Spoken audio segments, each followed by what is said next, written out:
자산 증대 효과를 톡톡히 봤었죠. 3배, 4배 정도 뻥튀기를 해서 그거를 분할해서 팝니다. 자산 증식을 하기 위해서는 이 부동산이라는 이 실물 자산을 반드시 알아야 됩니다.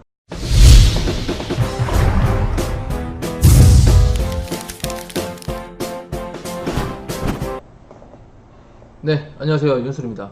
자, 오늘은 어떤 컨텐츠를 다룰 거냐면 부동산입니다. 제 경험담을 여러분들에게 앞으로도 많이 알려드린다고 했는데 온라인 쇼핑마켓, 그 다음 또 식당을 5개를 운영을 하고 있고 부동산 투자도 같이 하고 있습니다.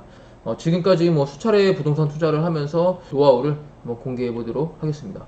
이제 2008년에 우리한테 어떤 위기가 왔었죠? 미국의 리먼 사태로 인해서 리먼이 이제 파산을 하게 됐죠. 서브프라임 모기지로 파생 상품이 너무 많이 발생을 하면서 대출이 나오지 않는 사람들한테까지도 마구마구 대출을 해줬던 거예요.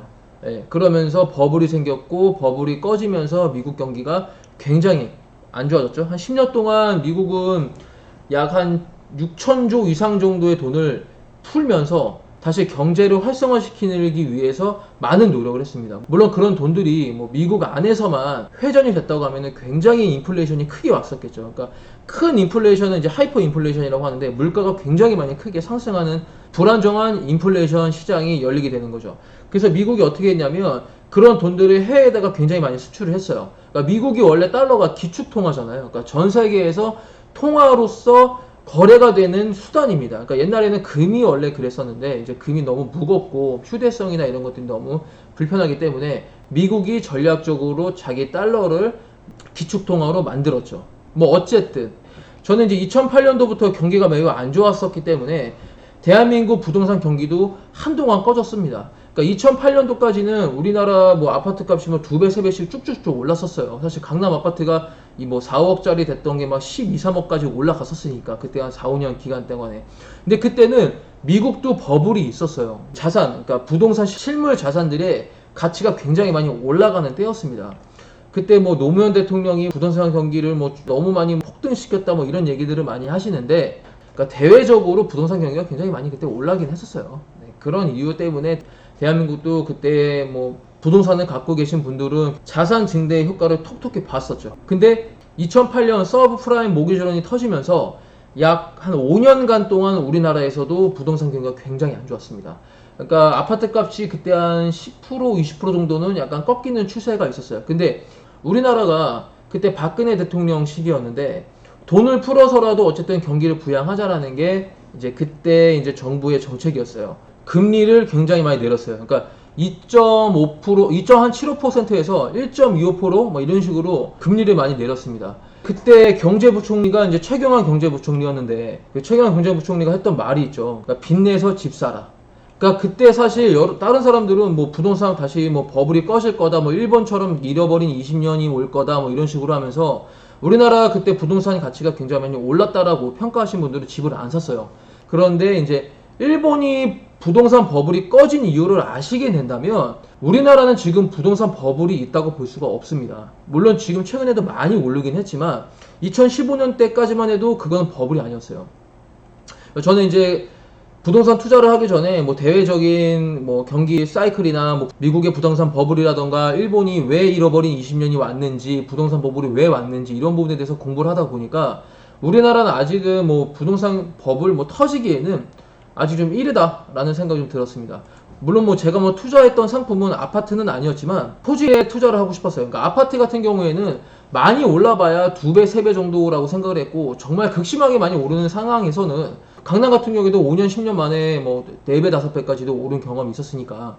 그런데 앞으로는 5배, 6배가 오르기에는 정말 쉽지 않을 거다라는 생각이 들었습니다. 그래서 저는 토지 쪽으로 갔어요. 토지 쪽.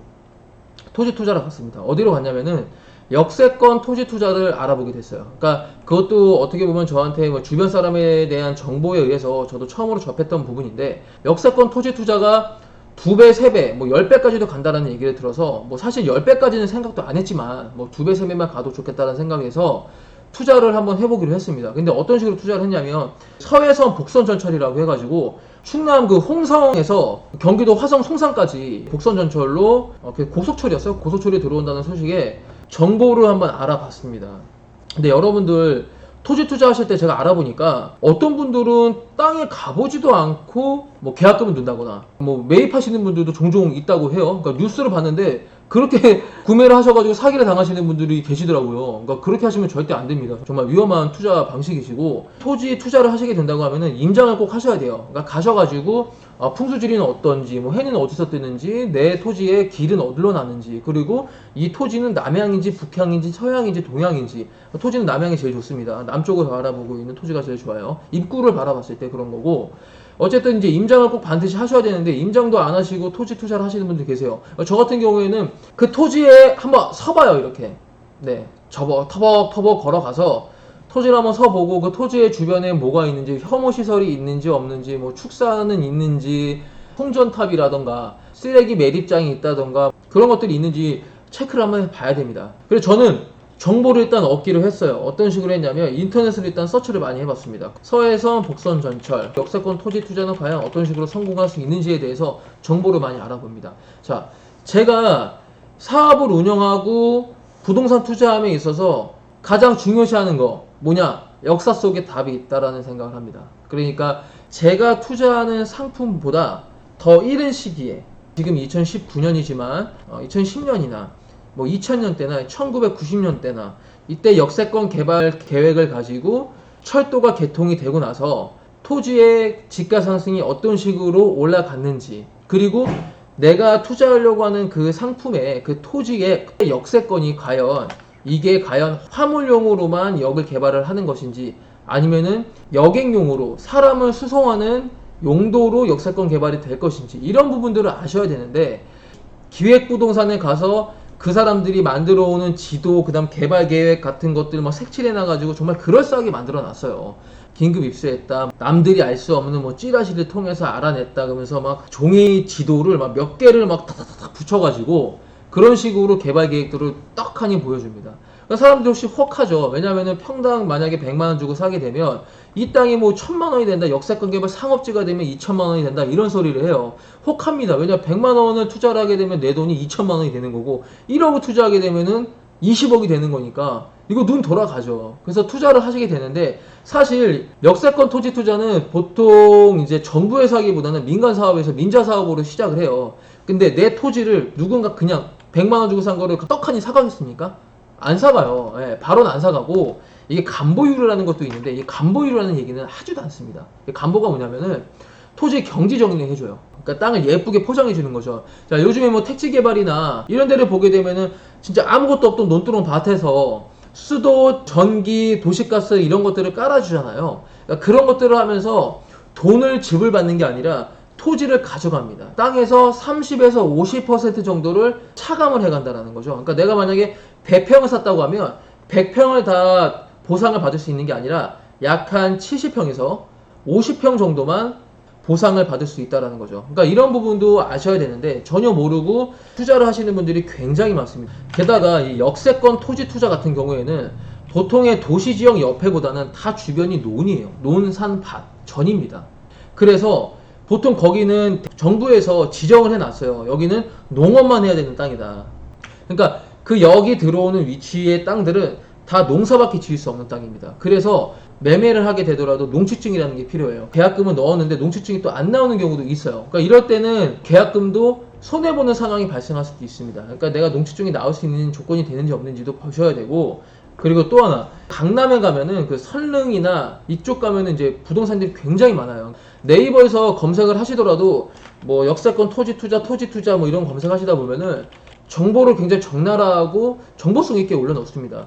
결국엔 전화를 한번 해보면은 보통 가는 곳이 강남의 설릉 쪽이에요. 그쪽에 가시다 보면은 지도를 굉장히 크게 정말 전문성 있어 보여요. 근데 그 회사들은 일반 투자 회사가 아니라 농업 법인 회사입니다. 토지를 2,000평, 3,000평 되는 것들을 평당 한 30만원에서 50만원 정도 주고 사서 여러분들에게 분할로 지분으로 매매를 하는 거예요. 그러니까 그 지분 매매를 보통 얼마에 하느냐, 30만원짜리 주고 산 거를 보통 60만원, 90만원, 뭐 많게는 100만원 이상으로도 판매하는 경우를 제가 봤어요. 그 현지 부동산에서 나오는 매물 가격이랑 기획부동산에서 가서 나오는 매물 가격이 약 두세 배 정도가 차이가 나요.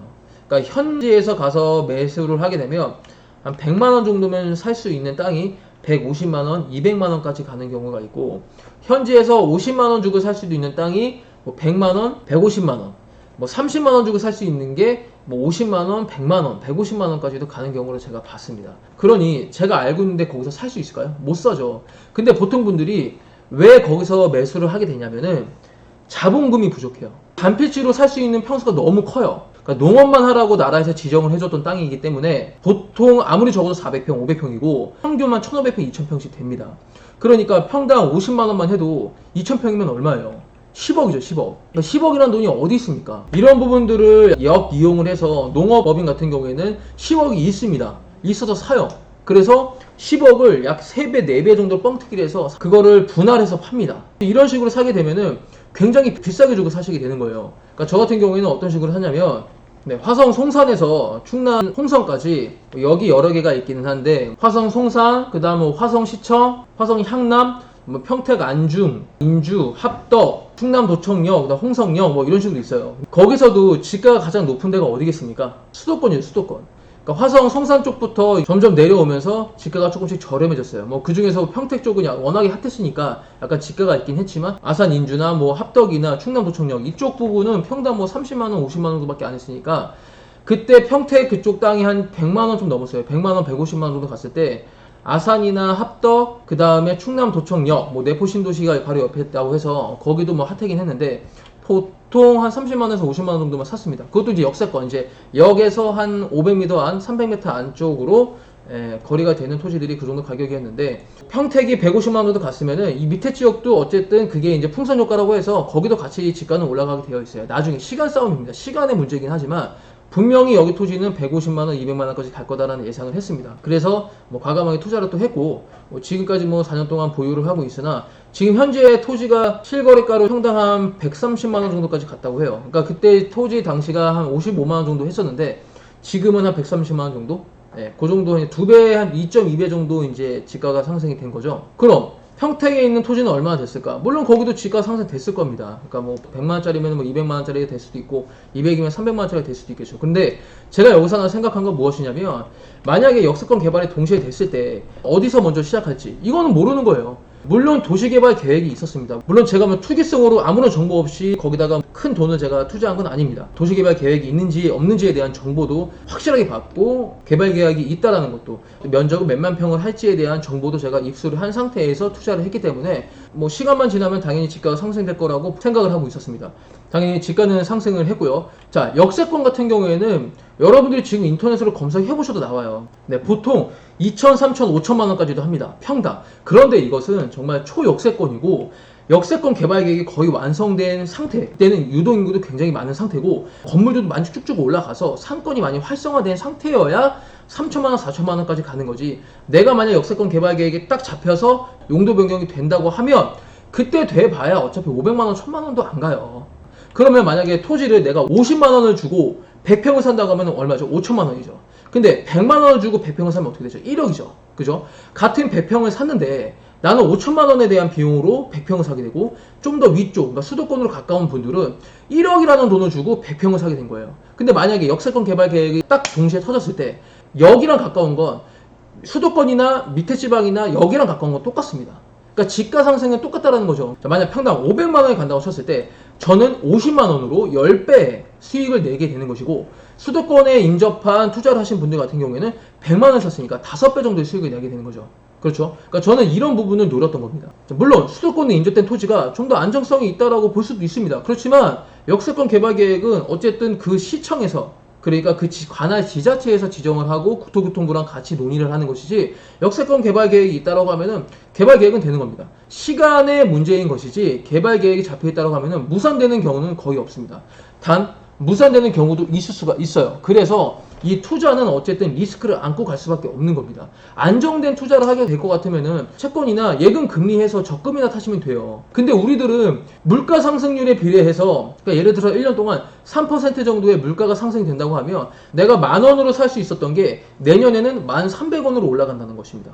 그러니까 내가 10,000원을 넣어놓고 금리가 2%가 올라가면 내년이 얼마 되죠? 1,200원이 되잖아요. 그러니까 내 돈은 가치가 올라간 게 아니에요. 눈으로 봤을 때는 200원의 이자가 붙은 것 같기는 한데 내년 되면 내가 올해 10,000원 주고 살 수 있었던 게 1,300원이 되는 거기 때문에 내 돈의 가치 변화는 전혀 없는 겁니다. 그러니까 저축, 저금을 하는 용도로는 돈을 축적하는 데는 그렇게 하셔도 돼요. 그런데 내 자산을 불리고 자산 증식을 하기 위해서는 이 부동산이라는 이 실물 자산을 반드시 알아야 됩니다.